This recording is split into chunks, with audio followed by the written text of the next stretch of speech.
أعوذ بالله من الشيطان الرجيم بسم الله الرحمن الرحيم الحمد لله رب العالمين اللهم صل وسلم وبارك على سيدنا وعلى آله وأصحابه أجمعين وبعد سبحانك لا علم إلا ما علمتنا إنك أنت العليم الحكيم ولا حول ولا قوة إلا بالله العلي العظيم رب اشرح لي صدري ويسر لي أمري واحلل من لساني يفقهوا قولي رب زدني علما وارزقنا فهما وسلام من يا رب العالمين. Rekan-rekan yang berbahagia, alhamdulillah rabbil alamin, pada kesempatan kali ini kita diberikan kekuatan iman dan Islam sehingga bisa bertemu secara daring. Mengingat mungkin ada beberapa rekan-rekan yang mungkin tidak bisa menghadiri kegiatan secara offline ya. Tapi tidak mengurangi tujuan kita dalam pembelajaran karena materinya yang dibahas juga lebih cenderung kepada teoretik ya. Teoretik kemudian praktiknya juga nanti kita bahas bersama-sama ya. Masuk ke kaidah ketiga yang dari cabang utama yang awal, al-umur wa maqasidiha al-yaqin la yuzal bisyak. Yang ketiga adalah al-masyaqqatu tajlibut taisir ya. Bahwa kesulitan itu bisa mendatangkan suatu kemudahan ya. Nah, maka tujuan pembahasan adalah mengetahui kaidah tersebut, kemudian pendapat ulama tentang kesulitan. Jadi karena kriteria kesulitan juga dibahas ya. Apa sih yang dimaksud dengan kesulitan dalam kaidah ini gitu ya. Kemudian bagaimana dasar hukumnya dalam Quran, hadis dan contoh-contoh pendapat tersebut serta cabang-cabang dari al-masyaqqah ini ya. Nah, eh, apabila satu hukum terdapat kesusahan atau kesulitan dalam penilaian pelaksanaannya baik kepada badan, jiwa, atau harta atau mukallaf, maka hukum itu diringankan sehingga tidak lagi menyusahkan dia. Jadi ada yang namanya rukhsah ya. Rukhsah itu keringanan bagi seorang pemeluk mukallaf yang ingin melaksanakan ibadah sholat atau sejenisnya dan tidak memungkinkan untuk mengerjakan tersebut, maka muncullah ada yang namanya rukhsah. Seperti halnya orang tidak mampu berdiri, orang yang tidak mampu puasa ketika musafir, dia boleh berbuka puasa dan seterusnya. Banyak sekali kajian-kajian keilmuan fikih atau kajian-kajian ibadah, muamalah dan sebagainya yang memunculkan kaifiat rukhsah. Ya, yang mungkin sekarang lagi ramai-ramainya adalah PO, sistem pay order. Ya. Sistem pay order yang pada prakteknya tidak bisa dilihat dari cara langsung datang ke tempat di Jakarta, di Jepang, di Inggris dan sebagainya. Tapi dengan cara melihat dari praktek yang disampaikan secara video online, maka kita pahami bahwa ini adalah sebuah kesusahan bagi kita melaksanakan jual beli secara langsung. Maka mungkin istilah istisna atau jual beli salam. Ya. Nah, masyaqqah secara bahasa adalah ta'ab, artinya kelelahan, kepayahan, kesulitan atau kesukaran. Ya. Jadi kalau kita artikan masyaqqah ini lebih cenderung kepada suatu kegiatan yang benar-benar susah ya. Bukan susah saja tapi sudah benar-benar sangat kesusahan ya. Bukan hanya sekedar capek musafir, capek berdiri tidak, tapi memang benar-benar tidak bisa berdiri ketika sholat atau benar-benar tidak lagi mampu bisa melaksanakan ibadah puasa dalam perjalanan yang jauh ya. Dasar hukumnya wa tahmilu athqalakum ila baladin lam takunu bilighihi illa bisyiqqil anfus, kesusahan yang sangat-sangat memayahkan diri. Nah, ini namanya syak atau masyaqqah ya. Sementara taisir itu adalah artinya mudah, itu gampang saja. Al-masyaqqah taisir artinya memunculkan kemudahan ya. Misalnya orang yang sedang dalam perjalanan musafir ya, maka dia boleh melaksanakan ibadah salat digantinya ya. Orang-orang yang tidak mampu melaksanakan ibadah fardu secara tamam 4 rakaat juga boleh dikasar ketika dia melaksanakan musafir ya. Bahkan meninggalkan sholat Jumat juga tidak dipermasalahkan karena memang pada faktanya dia tidak bisa mengerjakan di waktu atau tamam waktu yang dikerjakan pada hari Jumat. Ya.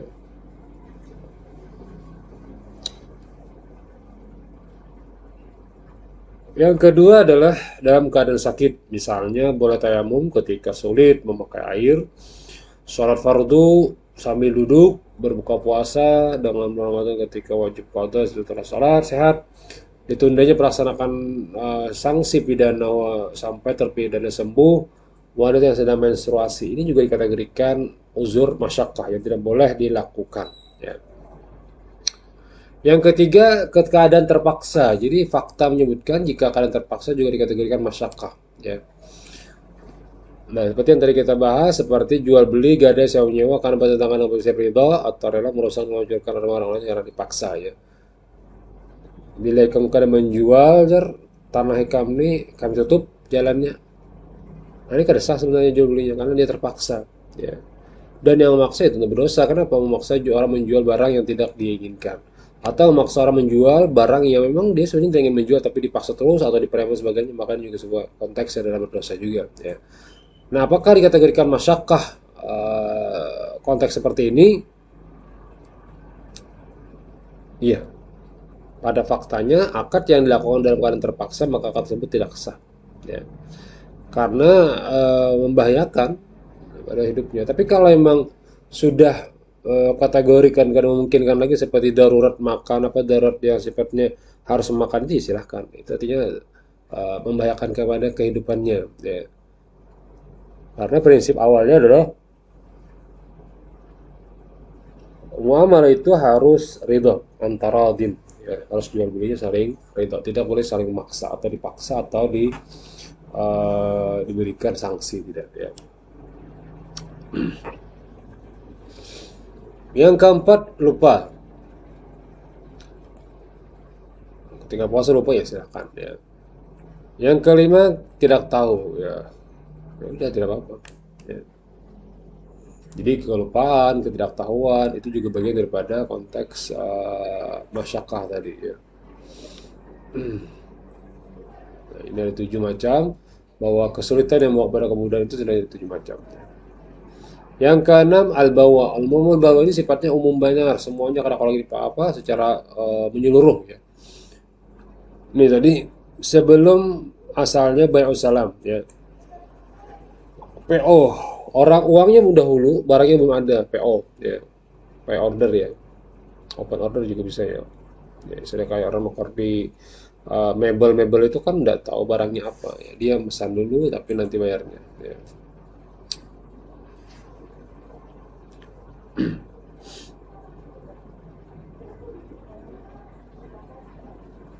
Jadi kalau kelajuan bisa diulangi ya catatan-catatannya untuk bahan resumen Anda ya. Kadang kelewatan ya. Memang pada faktanya semalam saya minta untuk mengumpulkan bahan resumennya ya. Cuma kan sempat kemarin dia pengennya yang secara online ini offline ini. Tapi tidak apa, secara umum aja dulu nanti bisa secara PDF juga bisa nanti dikirimkan di WA Group ya. Dari pertemuan pertama sampai pertemuan ke sebelum UTS kemarin ya, karena itu syarat sahnya. Jika tidak ada berarti UTS Anda dianggap tidak ikut ya. Kebolehan dokter melihat yang bukan mahramnya untuk mengobati tapi di batas yang diperlukan saja ya. Misalnya mengobati untuk USG untuk memeriksa kehamilan ya. Nah, maka si laki-laki yang jadi dokter tersebut boleh memeriksa, mohon maaf, mungkin perut perempuan atau istri tadi karena apa? Karena tidak memungkinkan lagi, kayak apa memeriksa. Tapi dokter pun punya kode etik ya, dia tidak juga membuka yang lain-lainnya kalau memang tidak diperlukan ya. Tapi kan Pak banyak juga yang perempuan dokternya sekarang ya, mungkin ya bisa. Tapi kalau memang tidak memungkinkan lagi, misalnya sudah terdesak atau mencarinya memang susah, ya mau kada mau harus ke yang lakian gitu ya, mau kada mau. Artinya memang harus dibutuhkan untuk dokter ya. Begitu juga dengan yang malam kita bahas ya, keyakinan itu bisa jadi menghilangkan daripada tujuan yang kita tidak jelas ya, seperti percikan air yang mengenai sarung ketika sholat. Ini udah mau bawa karena kawal lagi memang pasti kena ketika kita berjalan di sandal pun kena air ya pasti kena. Nah, cuman batasnya yang masyarakat tajribut taisir tadi kita pahami bahwa apa, percikan ini sudah mau umumul bawa ya, sudah sangat umum sekali. Umumul bawa itu sangat umum sekali ya. Karena kalau dia apa lagi dah ya, umum benar kan. Nah, tinggal kita pindah lagi ke kaidah sebelumnya semalam tentang al-yakin ya, tentang keyakinan kita bahwa air ini yakin aja suci. Kenapa? Karena kuliah sepanjang jalan ini tidak ada yang sifatnya najis ya. Bukan juga air comberan, bukan juga yang sifatnya air yang sifatnya banyak sekali najis-najisnya tidak. Tapi yakin aja ini sekedar air yang mengalir biasa aja ya. Kemudian ketujuh, kurang mampuan ketidak hukum. Misalnya anak kecil, orang gila, orang dalam keadaan mabuk, ini tidak masuk ya, atau yang belum mukallaf ya, tidak diberikan beban pada hidup dia. Ya.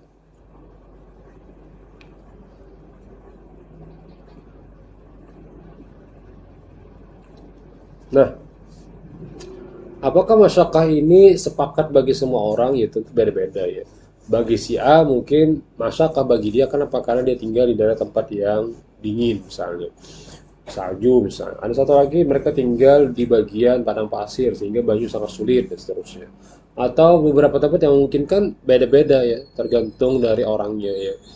Musim dingin Karakawa Bodo ya, mungkin beberapa orang kawa ya silahkan. Bagi yang Karakawa ya bagi dianya aja. Berarti sifatnya adalah individual ya. Jadi masyarakat itu bersifat individu ya, bukan secara kelompok atau berjamaah. Ya mungkin satu kelas kayak kita di kelas ini ya, mungkin kawan-kawan mampu untuk melaksanakan ibadah berdiri ya. Mungkin ada di antara kawan-kawan yang mungkin kebetulan lagi sakit ya, dia nggak ada kawa berdiri, makanya menggunakan kursi sebagai alas untuk dia sholat wajib atau sholat tarawih dan sebagainya ya. Nah itu juga menyebutkan bahwa masyarakat itu individual ya, bersifat ya, sifat individual.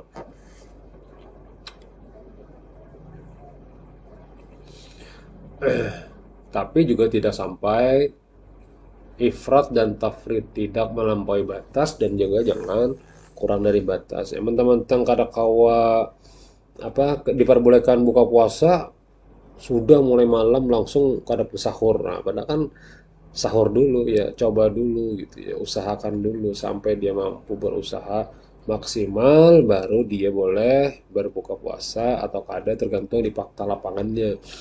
Jangan-jangan ketika aku besok hendak ke Tanjung aja dari Banjarmasin misalnya ya. Tiba-tiba malam kalau sahur, kenapa? Aku kan musafir kan, ya kan belum musafir, belum berangkat, masih di rumah gitu ya. Jadi sama kayak dengan musafir boleh mengkosor itu ketika dia sudah keluar daripada rumah atau dari kampungnya. Nah, maka bisa kita artikan kecuali dia musafirnya dari jam 3 malam, silahkan kada mau sahur ya. Tapi kalau sahurnya apa berangkatnya jam 4 sore, kada sahur tuh karena masyarakatnya melampaui batas atau tafrid, kurang dari batas ya. Musafirnya ke Tanjung, kerja di sekalinya sampai ke Rantau Jegin. Nah itu kan udah boleh karena tafridnya apa ifrat tafridnya itu belum sampai batas musafirnya kan sampai minimal mungkin kalau dari Banjarmasin itu kandangan kali ya, kandangan tuh sampai untuk musafir. Nah, ketika dia beranjak dari Banjarmasin, ternyata kerja jadi sampai rantau aja. Ini udah boleh buka puasa. Kenapa? Belum sampai masa batasan ifrat tafridnya ya. Jadi ada yang namanya bahasa Banjar itu kalalahan banar, kelapahan banar. Nah, itu biar kita boleh tafrid ya. Batasannya ada ya. Nah, masyakah ada tiga macam. Pertama, masyakatul azimah. Ya sangat berat sekali ya. Mau kadang mau digawi bahasa Banjarnya. Masyakatul azimah. Ya. Yang kedua, masyakah mutawasitah. Ya kadang kawa tapi tidak berat juga bang, kadang juga terlalu ringan ya.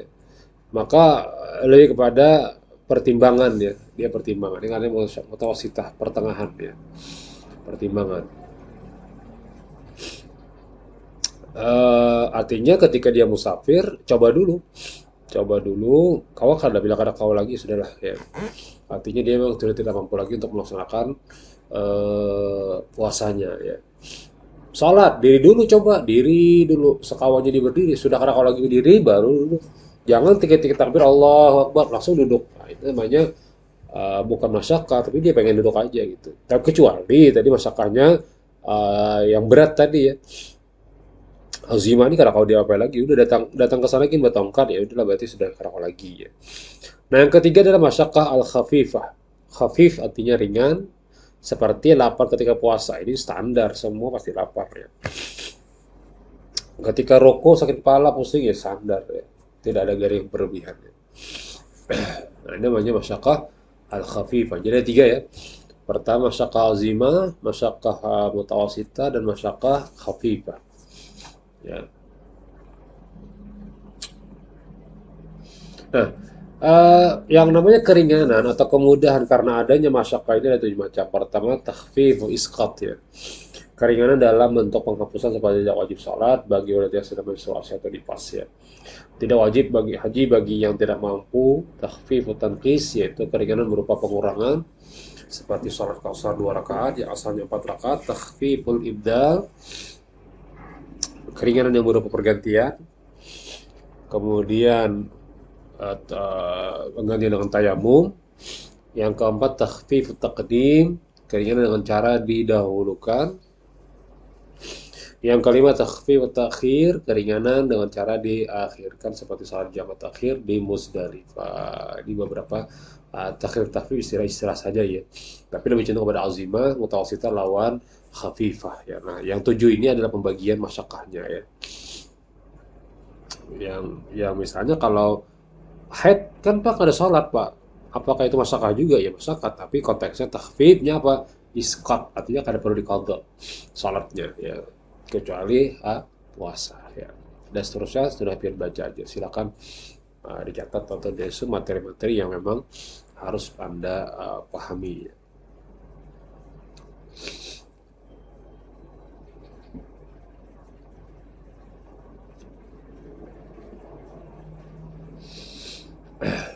Oke. Kemudian kadang takhfif tarkhis ya. Rukhsah saja ya. Artinya bila karya dikerjakan maka bisa jadi membawa pada kematian. Tarkhis dikatakan diapain.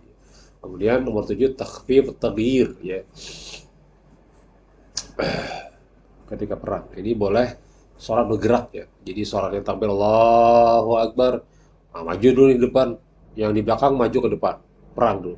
Sampai rakaat selesai satu, kemudian yang di belakang, yang di depan tadi, yang berang lagi tadi, siap-siap mundur. Yang di belakang maju. Nah, yang di depan tadi yang lagi perang, istilahnya lagi perang ya. Ini contohnya. Barisannya lagi perang nih, ya. Jadi salat-salat yang khauf itu gini caranya. Ya, tapi mudah-mudahan tidak terjadi di Indonesia perang ya. Ini musuh nih, ada musuh depan kita, banyak sekali misalnya. Ya.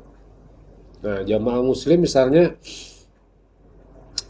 ada sistem pasukan perang, nah gitu ya, ada pasukan perang istilahnya. Nah, maka ketika ini takbiratul ihram yang pertama, rakaat pertama, ini masih perang nih, ini berperang ya dengan musuhnya. Selesai perkiraan ini mengerjakan ada sekitar satu atau dua rakaat atau tiga rakaat tergantung dari rakaatnya. Sudah rakaat ketiga dua misalnya sudah tahir awal menuju rakaat ketiga. Nah ketika menuju rakaat ketiga ini yang maju. Nah ini yang maju ke depan. Yang ini mundur ke belakang. Ngapain? Dia mengulang apa dia ulang sholat pertamanya, di rakaat pertama. Ya. Diperkirakan dia rakaat ketiga, ya maka yang ini mundur lagi berbulik. Nah yang ini maju lagi sampai dia rakaat selesai salam salam maka ketika sudah salam dia yang maju lagi gantian yang ini yang tadi yang harus rakaat ketiga dia kembali lagi. Nah ngapain menyelesaikan sampai rakaat yang keempat sampai selesai. Ini namanya salat khauf ya, perang dalam keadaan waktu sudah sholat masuk. Artinya sampai perang pun tetap sholat itu wajib. Tidak ada istilahnya sholat itu kena-kena aja atau aku ada kawajar kena aja gen menggali di rumah mengkodok pada bisa. Tapi kan ya bajuku najis kada kawa. Tapi kan selalu najis kada ada urusan. Yang penting jika waktu sholat masuk sholat. Nah makanya kalau kita berjalan jauh yang dibawa tas itu selain daripada bahan makanan minuman juga membawa bahan ganti ya. Apalagi mohon maaf bagi laki-laki atau perempuan celana dalam ya celana dalam itu harus diganti apalagi kalau memang perasaan basah atau yang najis dan sebagainya maka diganti. Makanya sekarang bawa tapih ya, bawa tapih bagi laki-laki atau perempuan sehingga ketika sholat dipacul dalamannya. Kenapa? Khawatir kalau najis ketika dia istinja dulu, selesai istinja, wudu baru dia sholat. Nah itulah yang dikerjakan datu-datu kita, kayak kita ketika perumahan. Yang kau perhatikan adalah mereka membawa bundalan tapih dan baju dalam karung tepung ya. Jadi dulu ada tepung putih ngarannya. Nah, di situ ada karung kain. Nah, karung kain itu diolah sebagai tas ya. Entah pihak menemui atau kada, wallahu alam. Cuman aku menemui bahwa tas itu eh, tas kain orang nyambat tas purun, tas kain purun. Ya, tas itu isinya apa? Selain makanan dan minuman untuk jadwal siang makan, juga membawa tapih dan baju kaos sebagai alas untuk dan juga alas sebagai untuk sajadah. Dan yang kedua membawa kompas atau membawa alat di mana untuk mengarahkan kiblat. Tapi sudah tahu biasanya di pohon itu sudah tahu arah kiblatnya. Ketika azan berkumandang, sembahyangan dulu, makan, sembahyang santai jam 2, hanyar turun pulang karena jam asar ajan stop pulang. Sehingga orang-orang bahari itu hidupnya itu apa ya, bisa dikatakan beruntung karena memang menjalankan ibadah dengan baik dan benar. Sekarang yang jelas untung, tapi belum tentu beruntung. Kenapa? Karena menggawi bayi mata tapi tidak sholat dan sebagainya. Alasan apa? Alasan baju najis ya. Tulak mengunjun jam 10 atau pagi pada habis masuk subuh. Buliknya asar. Zuhur asar tegawilah kada jar kena juga di rumah sekalian di kota. Tidak ada istilah itu ya. Kada ada istilah sekalian di kota. Yang jelas adalah fakta lapangan jika memang sudah mengerjakan sholat fardu, ajar, ya udah selesaikan. Ya. Tidak ada istilah kena genjar apa digawe basa, ada istilah itu ya. Jadi kalau sudah memang waktunya masuk ya masuk aja. Tidak ada istilah lagi yang namanya eh apa ya? Bisa dikatakan santai aja Ginjar. Reda itu ya. Jadi ada istilah-istilah yang aku yang penting santai aja dulu reda itu bahasa apa ya? Bahasa orang koler aja dia. Padahal tidak boleh lagi seperti itu ya. Baik, lanjut. Dalilnya, yuridullahu bikumul yusra wa la yuridu bikumul usra la yukallifullahu nafsan illa wus'aha yuridullahu yukhaffifa ankum wa khuliqal insanu dha'ifa. Allah menciptakan manusia itu sebagainya menginginkan sebuah keringanan dan memang pada faktanya Allah menciptakan manusia itu dalam keadaan lemah ya. Jadi tidak ada yang sehat seumuran kecuali Firaun ya. Tidak ada yang memang garing seumuran ya, mungkin Nabi Allah beberapa nabi-nabi yang sifatnya ul azmi ya dicoba diuji ya.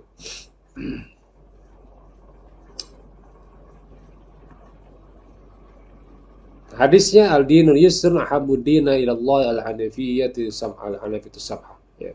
Bahwa agama itu adalah mudah, agama yang disenangi Allah adalah agama yang mudah. Bu'ithul hanafiyyata sam'a. Aku diutus oleh Tuhan untuk membawa agama yang penuh dengan kecenderungan dan toleransi. Nah, untuk dalil-dalil itu serapin bagaimana cara nulisnya, yang penting ada teks dalilnya ya. Yang penting paham aja dalil. Oh, ada dalilnya ini dalilnya gitu ya. Contohnya sudah kita bahas tadi.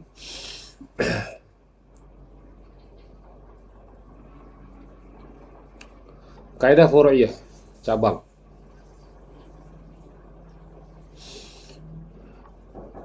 Idza dhaqal amru ittasa'a. Apabila suatu perkara menjadi sempit maka hukumnya meluas. Idza dhaqal amru ittasa'a. Jika perkara itu sempit maka menjadi luas.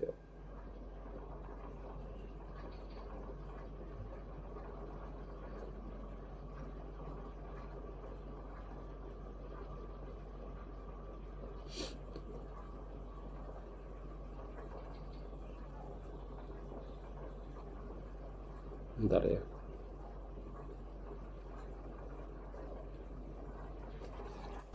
Apabila suatu perkara menjadi sempit maka hukumnya meluas ya. Jadi kalau memang ada kawal lagi maka hukumnya lebih luas ya. Menurut saya Zedin, ini yang kitab yang rencana sebenarnya ingin dibahas juga, yang belum ada terjemahannya, sebenarnya ini yang mau lanjutannya. Tapi ya, karena tidak memungkinkan dengan kondisi karena kita, maka menyempit. Nah, jadi dalilnya perkara yang asalnya luas, menyempit karena tidak memungkinkan keadaan dalam pembelajaran. Ya. Tapi nanti untuk kajian-kajian yang kitab ada lagi khusus, nanti karya Wahbah Zuhairi juga ada. Ya. Tujuannya apa? Untuk ya tentu untuk kebahagiaan. Tapi bukan berarti mencari-cari yang mudah, tidak ya.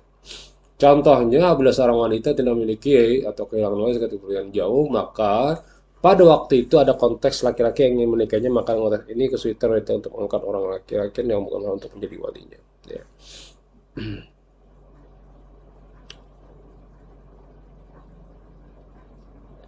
Jadi ini kasusnya di perjalanan jauh ya. Jadi perempuan itu perjalanan jauh tidak ada wali ya mungkin dia boleh meminta jadi tahu ini kayak naib ya di KUA atau penghulu di KUA untuk menikahkan dia. Tapi nanti kasusnya adalah kasus yang istilah-istilah wali ya, wali hakim, wali adat dan sebagainya. Ya. Yang kedua berbuka puasa ketika sakit karena pergian jauh ya. Jadi sakit itu dianggap sebagai bagian kesempitan, maka yang lebih luasnya apa? Buka. Ya. Tapi ketika dia sudah sehat, maka dia wajib mengqadha berpuasa. Lalat yang hinggap di atas najis kemudian diterbangkan dengan buah najis tersebut kepada tubuh pakaian seorang. Nah, apakah itu disebutkan najis hukumnya? Maka meskipun ada di kaki lalat tersebut di hukumnya ma'fu karena sulitnya menghindari tersebut. Ya kada kawai ya apa lagi memang banyak lalat berterbangan yang habis datang dari mana-mana gitu ya. Nah, sehingga boleh saja dikategorikan, boleh saja dikategorikan jika tidak memungkinkan lagi ya.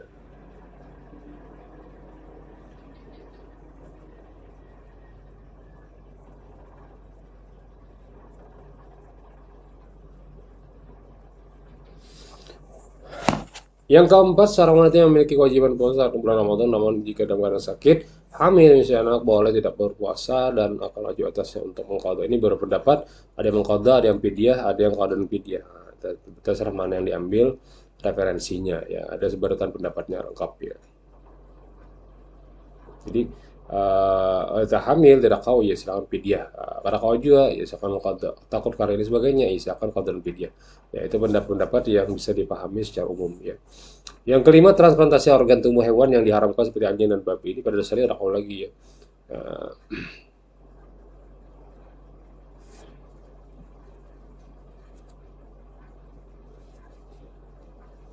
ini kalau dokternya berprasangka ya, dokternya berprasangka. Tapi kalau kita kada kawa, kita kada dokter, kita kada ahlinya di bidang ini. Tiba-tiba mau obatan juga, transplantasi organ. Tiba-tiba ya kada kawa juga. Ya, Allah alam apakah sudah terjadi dan apakah sudah berhasil organ babi yang dijelaskan di beberapa tempat itu jantung ya, jantung babi dipindah ke jantung manusia. Ya Allah alam faktanya benar atau sudah tidak tahu gitu. Yang jelas mungkin ya. Rabbana ma khalaqta hadza batila subhanaka faqina adzabannar. Ini doa sebenarnya ya. Jadi guru kami bahari bila nyimpian tuh keluar malam melihat bintang, melihat bulan, baca doa ini. Rabbana ma khalaqta hadza batila subhanaka faqina adzabannar. Ya Allah, ya Tuhan kami, tidaklah Engkau menciptakan semua ini karena sia-sia. Maha suci Engkau, lindungilah kami dari azab neraka. Maka ajar kami, sebanyak bintang dan bulan yang ada di langit itu akan memberikan ampun kepada orang yang baca doa ini. Ya. Nah, jadi kalau perlu debat-debat panjang, baca ya, tawakal. Mudah-mudahan Allah mengampuni dosa-dosa kita ketika melihat bintang dan bulan pada malam hari. Rabbana ma khalaqta hadza batil subhanaka faqina. Kan ringkas saja, kada banyak ya. Nah, ini dalilnya.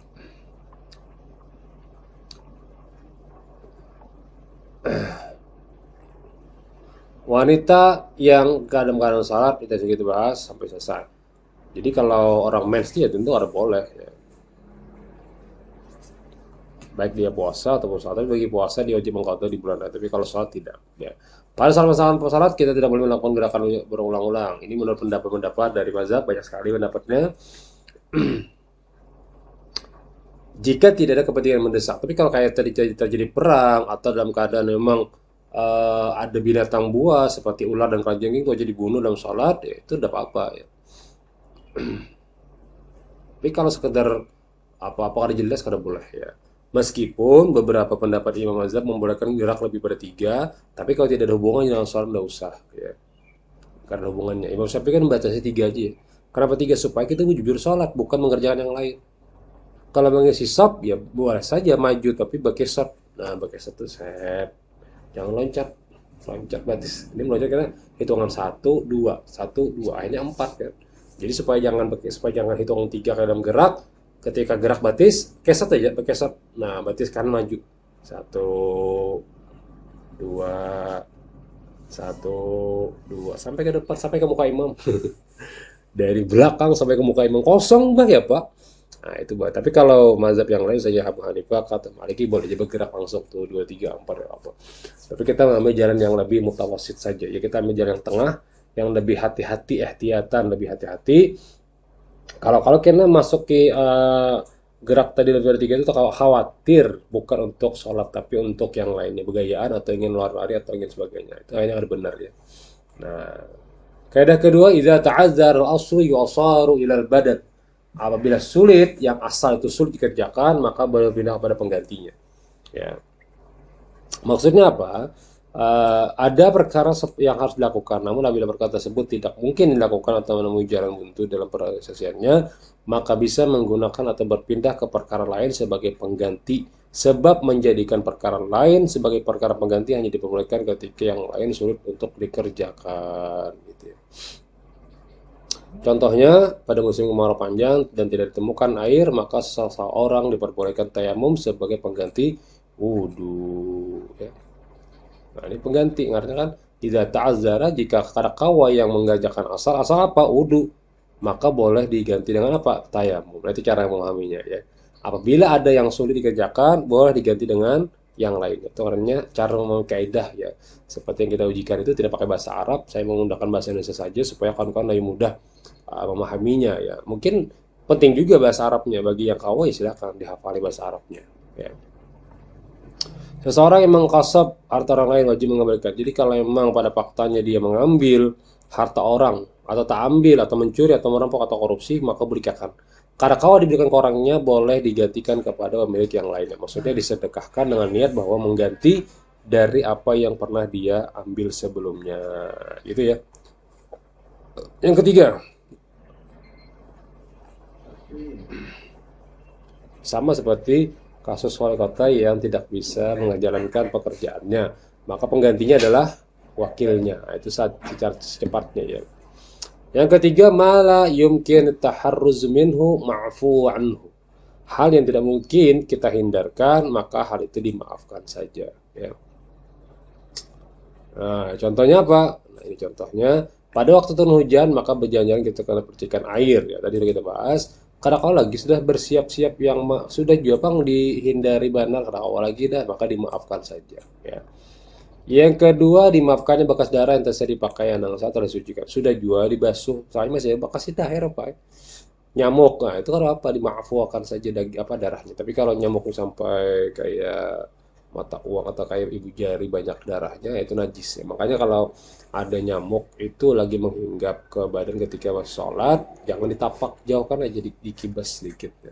Kalau tapak, khawatir kalau darahnya banyak, najis jadinya. Nah, apalagi pian picik, nah, sampai habis, nah, sampai hilang, jahat benar ya Allah.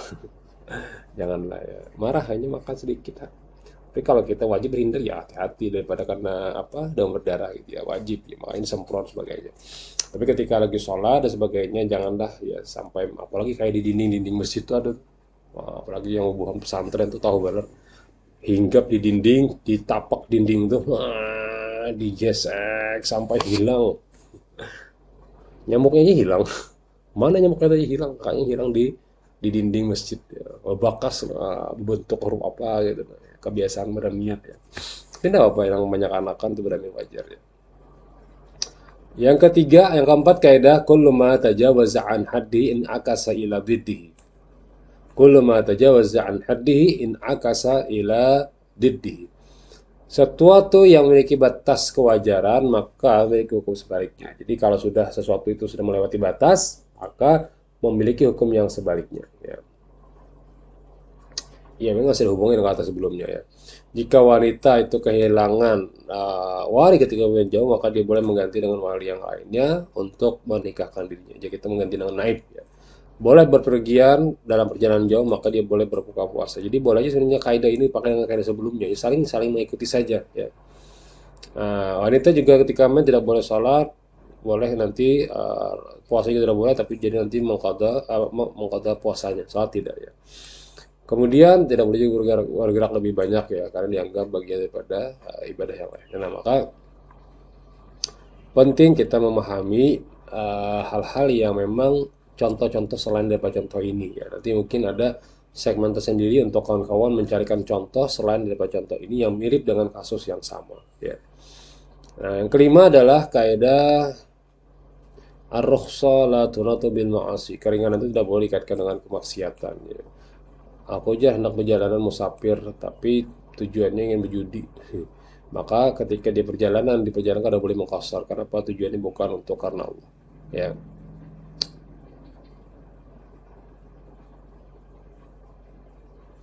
Nah, itu kada boleh sama kayak kita ini sekarang Kalau ingin perjalanan kegiatan organisasi tujuannya ingin jauh, misalnya sampai ke mana tempatnya, yang kebetulan itu boleh qasar jamaah salat. Kalau tujuannya untuk maksiat, tidak boleh pian qasar jamaah.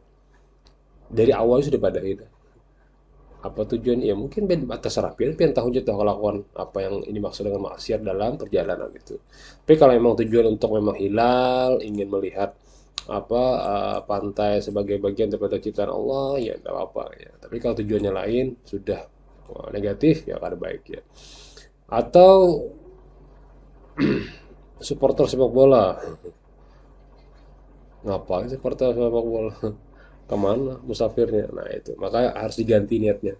Jadi niatkan aja mau misalnya hendak ke Bali nonton bola. Nah, niatkan ke Bali itu apa? Misalnya hendak ziarah ibadah. Nah, jadi kan hilahnya itu bukan untuk menggawe yang maksiat, tapi ibadah dulu. Nah, nanti baru nonton bola misalnya. Kalau kebetulan uh, nonton bola tadi ada berduaan lawan siapa gitu. Nah, itu namanya maksiatnya di situ ya.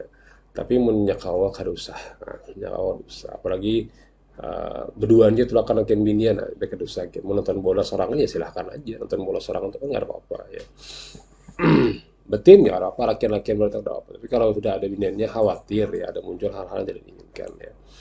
Nah, yang keenam, idza ta'azzaratil haqiqatu yusaru ilal majaz. Jadi tadi sudah kita ulang-ulang, jika mungkin kawan-kawan agak sedikit belum paham bisa diulang lagi ya, supaya bisa maksimal hasilnya ya.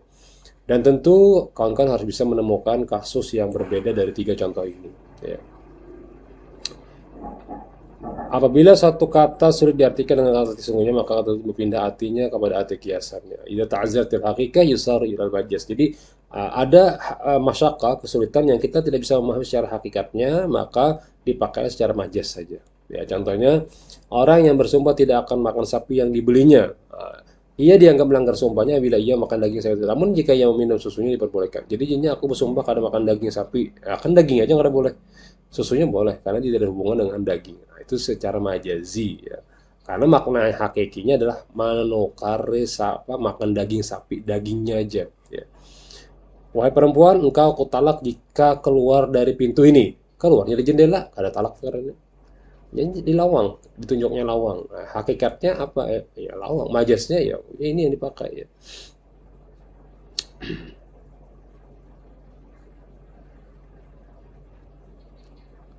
Seseorang yang mewakafkan tanah untuk ahli waris Utsman sedangkan Utsman masih hidup, wakaf yang dilakukan langsung tidak sah karena sesuai dengan makna hakikatnya. Ya karena wakaf tidak boleh ya. Ya, karena dia ahli waris. Ahli waris itu ya dapat ahli waris. Ya. Diwakafkan atas persetujuan waris boleh. Kemana? Ke siapa? Ya. Bukan dari ahli waris ya, tujuan bukan ahli waris. Kalau ahli waris yang ngapain diwakafkan ke ahli waris? Ahli waris itu mendapatkan haknya itu warisnya ya. Seseorang bersumpah tidak akan bertransaksi jual beli. Nah, aku juga bersumpah tidak akan melakukan jual beli kepada si Anu.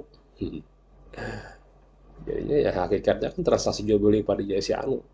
Namun jika ia wakilkan orang lain yang melakukan jual beli ya tidak masalah karena ini bukan dia yang bertransaksi.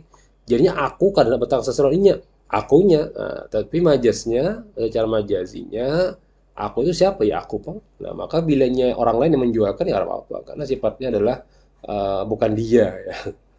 Ini bahasa Mahalabio sebenarnya biasa dipakai ya. Supaya jangan sampai salah paham dengan sumpah karena dia memahami aku kada menjual barang itu akunya tapi kalau aku kada akan melakukan transaksi jual beli dengan inya daganganku ini nah pasti daganganku maksudnya nah, maka semua dagangannya akan dijual kepada si A dia bersumpah tapi kalau dia hanya menyatakan aku tidak bertransaksi dengan inya aku maksudnya maka yang lain boleh karena yang kada boleh cuma akunya saja nah ini ngarannya uh, Idza ta'azzaratil apa idza ta'azzaratil haqiqatu yusar ila majaz. Perubahan dari hakikat kepada majaz jika memang uzur kalimat hakikat tadi apa ya.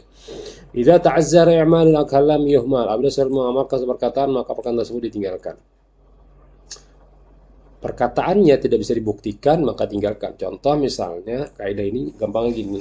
Jika orang berkata sesuatu tapi tidak bisa membuktikan perkataannya maka ditinggalkan kaidah tersebut, perkataan tersebut ya.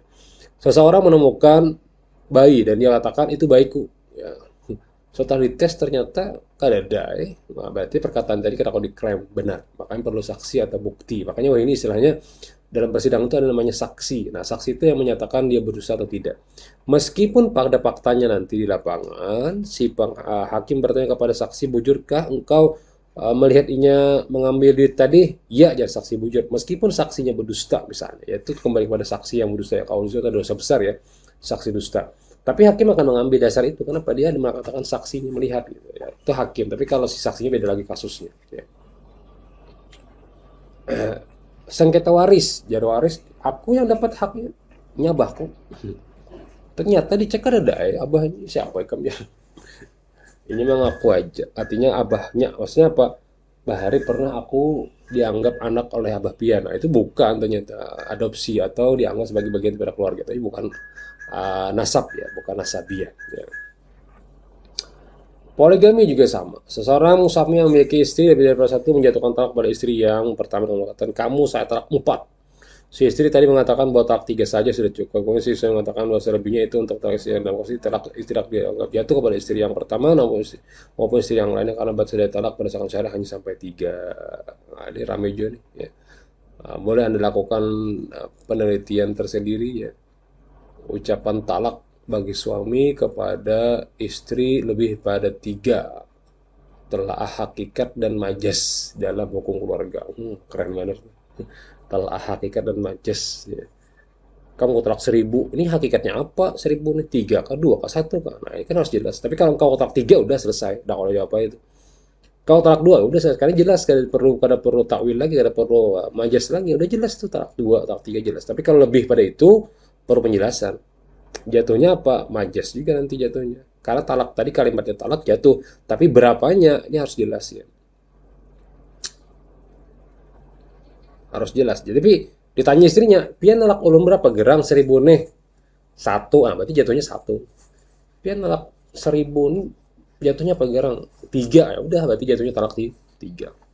Nah, itu nanti kasus lain lagi, misalnya kita kan apakah jatuh talak 3 atau jatuh talak 1 menurut hakim, atau Allah komaratan tidak bisa kuma'arufin atau sering bisa, tergantung daripada konteks hakimnya ya. Tapi kalau berdasarkan kalimat majas dan hakikatnya, maka jika sudah ditalak lebih pada 3, dia menanyakan kembali, si istri akan bertanya lagi, pian anak belum berapa gerang? Aku anak lagi udah aja, pokoknya kita cerai sudah talak 3 kamu udah aja. Nah, udah selesai. Selesai berarti kalau lagi ditarik ulang. Jadi kada boleh main-main dalam masalah tak. Kaidah selanjutnya yuktafaru fid dawami ma la yuktafaru fil ibtida. Dimaafkan pada perbuatan yang tidak bisa dimaafkan permulaan. Jadi kelanjutan boleh dimaafkan, tapi lanjutan tidak bisa dimaafkan lagi. Ya, jadi kita terlanjur. Kasus memakai pakaian ihram, kemudian dia memakai wangi-wangian. Inya meletakkan baju di sebuah meja. Ya, baju ihramnya di meja. Sekali di meja itu harum. Nya kada tahu, kada apa ya. Tapi kada boleh nyandaki sengaja. Sudah terlanjur harum dah ada semprot tapi punya harum jangan semprot. Ada boleh. Ada boleh. Tapi kalau kebetulan di situ ada ruangan yang harum, akhirnya ada apa-apa. Di hotel-hotel di Masjid Haram itu rata-rata harum, ada penyemprotnya ya. Jadi kalau misalnya di daerah pinggiran hotel-hotel yang kelasnya ya mungkin minta 4 itu rata-rata ketika kita masuk baru masuk langsung dingin kan dia karena AC-nya full. Nah biasanya di situ ada pengharum kayak kita di sini juga ada press-care-nya lah atau sejenisnya lah. Press-care lain lah. Press-care itu apa tuh? Minyak angin. Nah sama juga karena minyak angin. Apakah dikategorikan minyak harum? Nah, ini juga masalah juga ketika ihram. Ihram pakai minyak harum. Tidak, ya aku pakai minyak angin. Minyak angin ini bau minyak harum. Sekarang kan minyak angin pakai harum semuanya. Nah maka dianjurkan nggak usah dulu. Ya. Khawatir kalau minyak angin tadi ada minyak harumnya. Ya. Kemudian yang kedua, larangan sholat sunnah ketika sudah iqamat. Ya, jadi kalau hendak sembahyang pas orang azan, iqamat dah, jangan gitu. Ya. Tapi kalau sudah jalan, dikit lagi tuntung kan, ampi ya sudah stop, ya, terus akan lagi. Tapi kalau hendak aja, iqamat orang jangan lagi. Tapi kalau sudah jalan, ya udah, tuntung akan, jangan berhenti. Kada boleh melakukan akad nikah ketika ihram, juga sama nih. Ketika ihram orang tidak boleh menikahkan seseorang ketika ihramnya saja.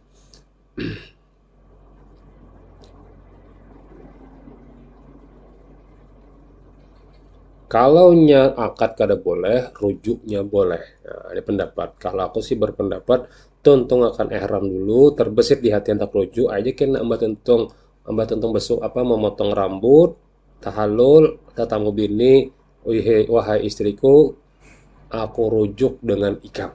Nah itu rujuk itu artinya rujuk kembali. Nah, bukan merujuk, menangkap, mendorong tidak, tapi rujuk ya. Selanjutnya yughtafaru fil ibtidai ma la yughtafaru fid dawam. Dimaafkan pada permulaan tapi tidak dimaafkan pada kelanjutannya. Dimaafkan di awal tapi lanjutnya ada lagi. Kebiasaan Jenny minum minuman keras sebelum masuk Islam ya boleh saja, dia kalau masuk Islam belum tahu. Ketika sudah masuk Islam maka kadang lagi minum minuman keras ya. Menikahi saudara kandung, sudah lama bertemu, dewasa, kada tahu, hanya kawin, dah hai kawin, ternyata setelah ketahuan, ternyata ada yang sanak, maka wajib dipisah atau dipasah. Ya. Dimaafkan ya, pertama tadi dimaafkan, tapi setelah itu kan lagi dimaafkan. Kenapa? Karena tahu ternyata yang dinikahi itu adalah sepersusuan, atau sepadang sanakan, atau sedarah karena pernikahan dan sebagainya. Ini juga contoh-contoh hal lain yang bisa kawan-kawan kembangkan nanti dalam ya mungkin nanti ada sebagian tugas ya, tugas untuk tambahan dari UTS, UAS dan tugas ilmiah ya. Kan tidak ada makalah ya kita di kelas ya. Yughtafaru fi tawabi'i ma la yughtafaru fil ghairi. Dimaafkan pada hal yang mengikuti dan tidak dimaafkan pada hal yang lainnya ya. Seseorang mewakafkan kebun yang di dalamnya terdapat tanaman yang rusak, hukum wakaf itu tetap sah meskipun di dalamnya terdapat tanaman yang rusak. Kalau tanaman yang ya karena tanamannya sifatnya mengikuti arah awal ya. Aku jual tanah di sini aja, termasuk situ ada rumah, ada juga pepohonan, ada juga sebagainya, ada emas dalam tanah itu arah kawai, tebus sudah sepaket. Ya.